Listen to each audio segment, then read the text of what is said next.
আসসালামু আলাইকুম ব্রাদার, কি অবস্থা সবার? আমাদের মেসেঞ্জারে অনেক সময় সমস্যা হয় কি, আমরা আমাদের মেসেঞ্জার থেকে কাউকে মেসেজ পাঠাতে পারি না।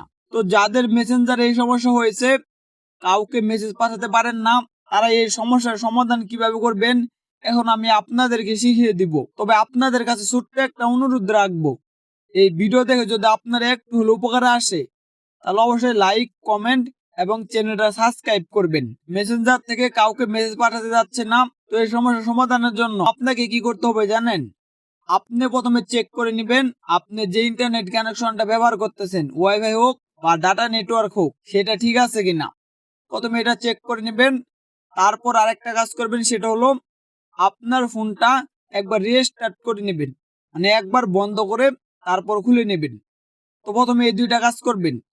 এই দুইটা কাজ করার পর 3 নাম্বার যে কাজটা করবেন সেটা হলো আপনার ফোনের যে প্লে স্টোর আছে সেই প্লে স্টোরে চলে আসবেন। প্লে স্টোরে চলে আসার পর এখানে আপনার যদি মেসেঞ্জার আপডেট করা না থাকে তাহলে এখান থেকে আপনাকে মেসেঞ্জার আপডেট করে নিতে হবে। অনেক সময় অনেকের মেসেঞ্জার আপডেট করা থাকে না, তো এখানে দেখবেন মেসেঞ্জারটা আপডেট করা কিনা। আপডেট করা না থাকলে মেসেঞ্জারটা আপডেট করে নেবেন। তো 3 নাম্বার এই কাজটা করবেন। এই কাজটা করার পর 4 নাম্বার যে কাজটা করবেন সেটা করার জন্য আপনারা আপনাদের ফোনের সেটিং এ চলে আসবেন।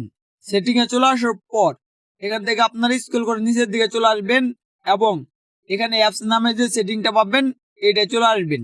অ্যাপস এর এই সেটিং এ চলে আসার পর আপনারা এখানে অ্যাপস ম্যানেজার পাবেন, এটা চলে আসবেন এবং আপনার ফোন যদি অন্য কোম্পানির হয় তাহলে এখানে অল অ্যাপস বা অ্যাপস লিস্ট এরকম লেখা থাকতে পারে। তো আপনারা এই অ্যাপস ম্যানেজার এটাই চলে আসবেন। এটাই চলে আসার পর এখানে আপনার ফোনে সবগুলো অ্যাপ শো করবে। এখান থেকে আপনারা কি করবেন, মেসেঞ্জার অ্যাপটা খুঁজে বের করবেন। এই যে মেসেঞ্জার অ্যাপটা, আপনারা এটাই চলে আসবেন।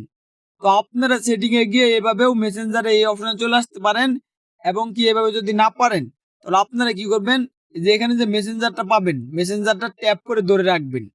ট্যাপ করে ধরে রাখার পর এখানে যে এই অপশনটা এটা ট্যাপ করে দিবেন। এটা ট্যাপ করে দিলেও আপনারা এই অপশনে চলে আসতে পারবেন। তো এই অপশনে চলে আসার পর আপনারা প্রথমে ফরেজ স্টপ করে নেবেন। ফরেজ স্টপ করার পর এখানে আপনারা স্টোরেজ পাবেন, এটা চলে আসবেন। এটা চলে আসার পর এখানে আপনারা ক্লিয়ারেন্স, এই ক্লিয়ারেন্স করে নেবেন। ক্লিয়ারেন্স হয়ে গেলে আপনাকে ক্লিয়ার ডাটা করতে হবে। আপনি যদি ক্লিয়ার ডাটা করেন তাহলে কিন্তু আপনার ফেসবুক আইডিটা মেসেঞ্জার থেকে লগ আউট হয়ে যাবে, আপনাকে আবার নতুন করে লগ ইন করতে হবে। আপনি কিন্তু সেটা মনে রাখবেন। তো আপনারা এই ক্লিয়ার ডাটাতে ট্যাপ করে আপনার মেসেঞ্জারটা ক্লিয়ার ডাটা করে নেবেন। তো এই কাজগুলো দেখালাম, এই কাজগুলো করার পর ইনশাল্লাহ আপনার মেসেঞ্জারের সকল সমস্যার সমাধান হয়ে যাবে। এই কাজগুলো করার পরেও যাদের মেসেঞ্জারের মেসেজের সমস্যার সমাধান না হবে তারা কি করবেন জানেন, তাদের মেসেঞ্জারে চলে আসবেন। মেসেঞ্জারে চলে আসার পর আপনার আইডিটা লগ ইন করে নেবেন। লগ আউট হয়ে গেলে লগ ইন করে নেওয়ার পর এখানে আপনার 3 লাইন পাবেন, এই 3 লাইনে ট্যাপ করে দিবেন। 3 লাইনে ট্যাপ করে দেওয়ার পর এখানে মেসেঞ্জারের সেটিং এ চলে আসবেন। সেটিং এ চলে আসার পর এখান থেকে আপনারা স্ক্রল করে একদম নিচের দিকে চলে আসবেন। নিচের দিকে চলে আসার পর এখানে আপনারা হেল্প নামে যে সেটিংটা পাবেন এটাই চলে আসবেন। হেল্পের সেটিং এ চলে আসার পর একটু ওয়েট করবেন, আপনাদের সামনে এরকম ইন্টারফেস চলে আসবে। তারপর উপরের কোণায় আপনারা 3 লাইন পাবেন, এই 3 লাইনে ট্যাপ করে দিবেন। 3 লাইনে ট্যাপ করে দেওয়ার পর এখানে অ্যাকাউন্ট ম্যানেজমেন্ট এটা ট্যাপ করে দিবেন। এটা ট্যাপ করে দেওয়ার পর আপনার নিচে 3টা অপশন শো হয়ে যাবে, সেখান থেকে ফিক্স এ প্রবলেম এটা ট্যাপ করে দিবেন। ফিক্স এ প্রবলেমে চলে আসার পর আপনারা স্ক্রল করে নিচের দিকে চলে আসবেন। নিচের দিকে চলে আসার পর এখানে 2 নাম্বার যে অপশনটা পাবেন, লিমিট তো সেন্ডিং মেসেজ অন মেসেঞ্জার, আপনারা তার সাইডে এরো পাবেন, এরোতে ট্যাপ করে দিবেন। এতে ট্যাপ করে দেওয়ার পর এখানে আপনারা ওপেন আর্টিকেল এটা ট্যাপ করে দিবেন।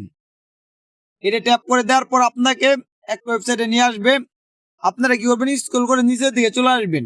নিচের দিকে চলে আসার পর এখানে আপনারা নো পাবেন, এই নোতে ট্যাপ করে দিবেন। নোতে ট্যাপ করে দেওয়ার পর আপনারা কি করবেন, এখানে 2 নাম্বার বা আদার যে কোনো একটা সিলেক্ট করে দিয়ে আপনারা এখানে আবার সিলেক্ট এটা ট্যাপ করে দিবেন। এটা ট্যাপ করে দেওয়ার পর আপনাকে এখানে একটা ইনবক্স দিবে, আপনি এখানে এই মেসেজটা দিয়ে দিবেন। এই যে আমার এই মেসেজটা আমার স্ক্রিনে দেখতে পাচ্ছেন এবং কি এই মেসেজটা আমি ফার্স্ট কমেন্টে পিন করে দিব এবং এই ভিডিও ডিসক্রিপশন বক্সে দিয়ে দিব, আপনি সেখান থেকে কপি করে নেবেন। আর আপনাদের কাছে একটা অনুরোধ রাখবো, ভিডিওতে একটা সুন্দর কমেন্ট করে দিবেন, আপনাদের জন্য অনেক কষ্ট করে ভিডিও বানাই। তো এই লেখাটা দিয়ে আপনারা কি করবেন, এই যে এখানে যে সাবমিট আছে, এই সাবমিটে আপনারা ট্যাপ করে দিবেন। সাবমিটে ট্যাপ করে দেওয়ার পর আপনার কাজ শেষ। ইনশাল্লাহ আপনার মেসেঞ্জারে সকল সমস্যার সমাধান হয়ে যাবে। তো এটা কিন্তু আপনার 72 ঘন্টার মতো সময় নিতে পারে, আপনি সেই পর্যন্ত ওয়েট করবেন।